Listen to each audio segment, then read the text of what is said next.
Welcome back, everyone. I'm Gothy Lush. This is going to be an episode, a solo episode of This Weird Road. Simply because I've got a lot I want to talk about, and scheduling time with Donnir is difficult. So I'm going to keep the same format as much as I can. I'm going to talk about an interesting news event, preferably relating to heathenry or Scandinavian history or archaeology or whatever, and that's where this one falls in. I'll read a bit from the Have 'em All, and there won't really be a discussion this time because I'm not nearly that crazy. Just to prompt, like we do all the time, there are way more scholarly people involved in this than I am, or that Donnir is. My hope, and that do this better as far as editing and shot construction and all this other stuff. But basically, I hope that we're entertaining enough to keep your attention. If so, like, subscribe, comment, share, hit the notification bell, tell your mama, whatever. But so today I'm going to discuss a knife handle, and I'll put a picture in here, that was found in a medieval park in Oslo, which had been carved in the shape of a 13th century king. Now I'm going to read directly from sciencenorway.no. So please don't think I'm plagiarizing or anything. I'm reading directly from their site.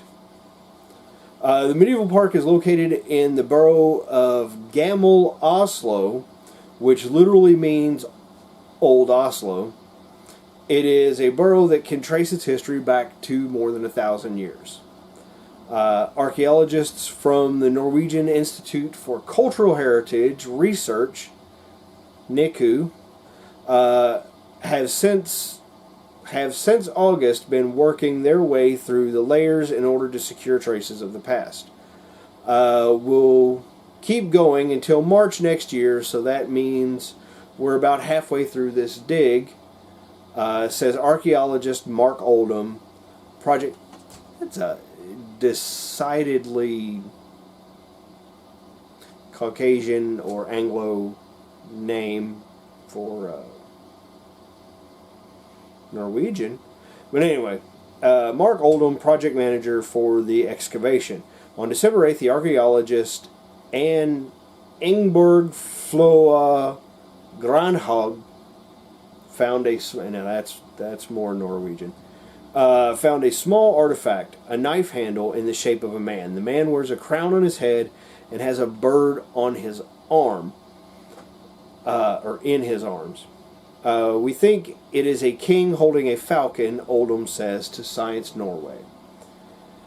Over at NICU, the find has caused quite the stir.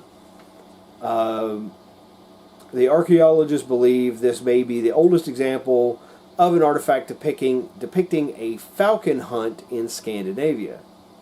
It's funny, my nephew, whom I'm very proud of, has recently taken up falconry. It's neat. He's neat.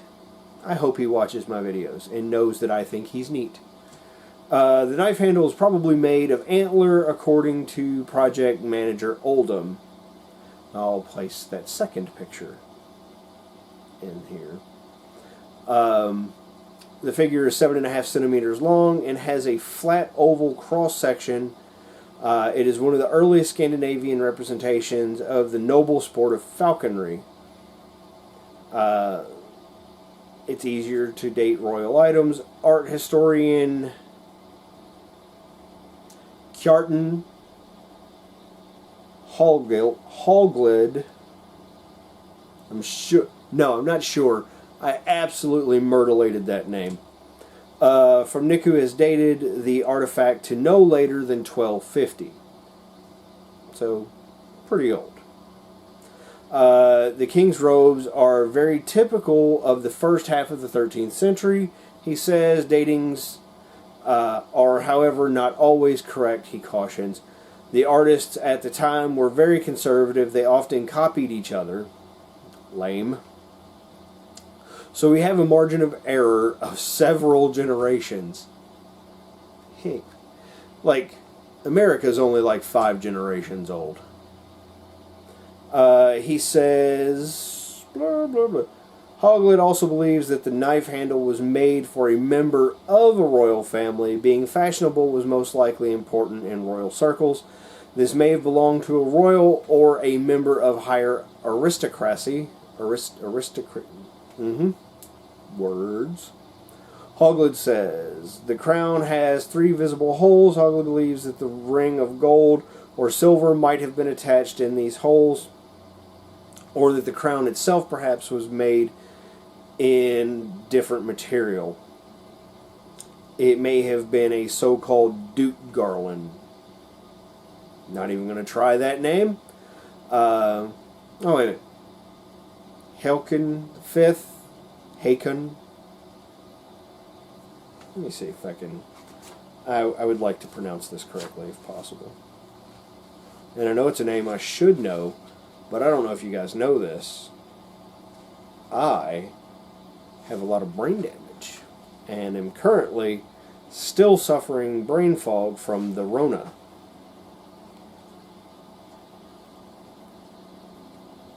And I'm not finding that. So I'm going to say Hakon. Hakon. The 5th king of Norway between 1299 and 1319 was also depicted with garland made of roses. Dating according to hairstyles. It'd be a little difficult for some of us. I went for this because I know that every girl wanted a pony at some point in their lives, so I now have the mane, so I now share at least 2 traits with them. I'm quadrupedal and have a mane. Dating according to hairstyles, there is one other Norwegian parallel to the king on the knife handle. This artifact is at the Cultural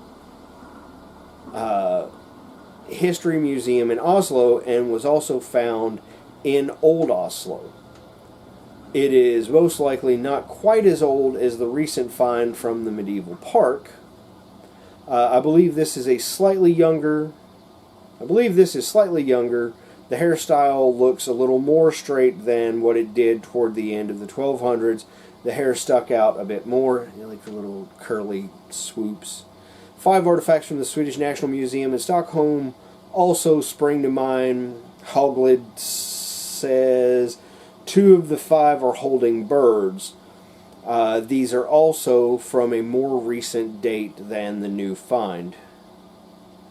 Again, the hair is the giveaway. You can see how the hair extends out to the sides. This is the fashion from the 14th century. It goes on more about the dig. An important aristocratic activity. Falconry was not an activity enjoyed by most people. Duh, because it's hard. Only the most skilled can do that. There are very few depictions of falconry in Norway. Falcons were costly and were given as gifts to other royals. Between 14 and 1500, Swedish knife blades. So, to me, this is exciting news, not only because I have that personal connection with my nephew, who is currently digging his talons into falconry, but because it's just freaking neat.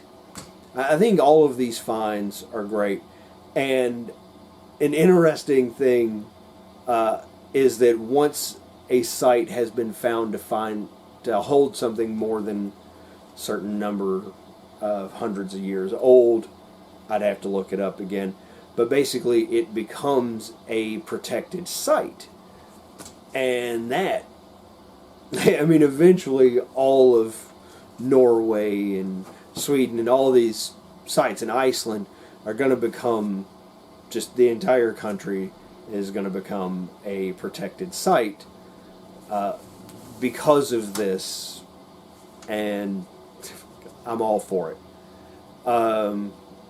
There are quite a few places around the world that just doesn't have a lot of protected lands, and like in America, we wouldn't, if it wasn't for Teddy Roosevelt, who, set up the national park system to make it, to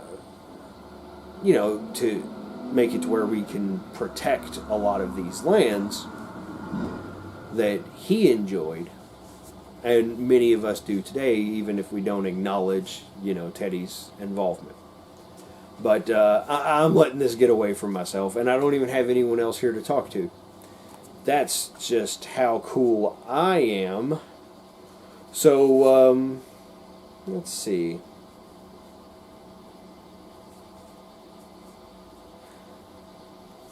So I'll go to one that,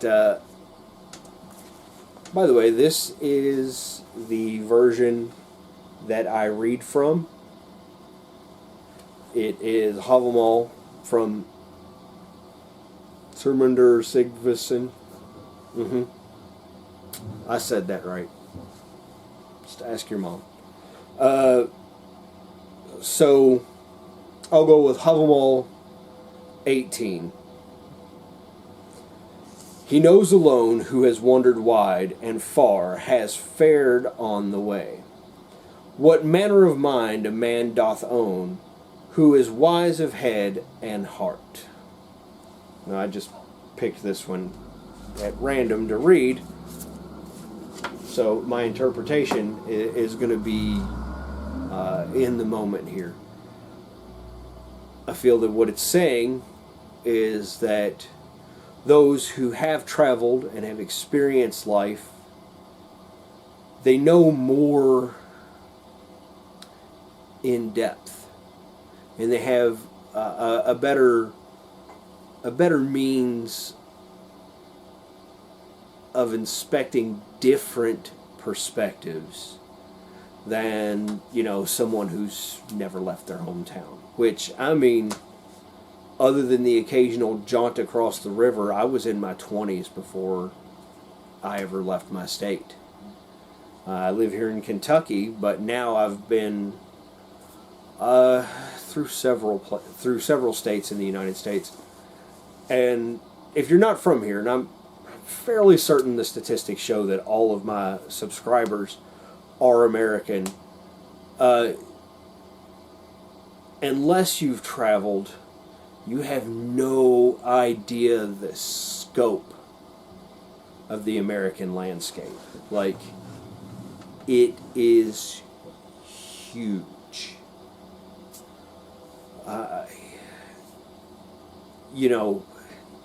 And I've read that some visitors come here thinking that, if they're from the UK, they're like, oh, I can take a trip down to Spain, this weekend and visit several historical sites and then stop off at a couple places before coming home. And here that's just not true. We have states that are bigger than some other countries. And it takes a lot to really take that in. There are a lot of people that think America doesn't have a culture. The reality is we have several cultures, because at least until recently, we were very welcoming of those from the outside. And that made us overall better as people, and gave us, more perspectives to work with. Now the xenophobia is troubling, and I see this as not just,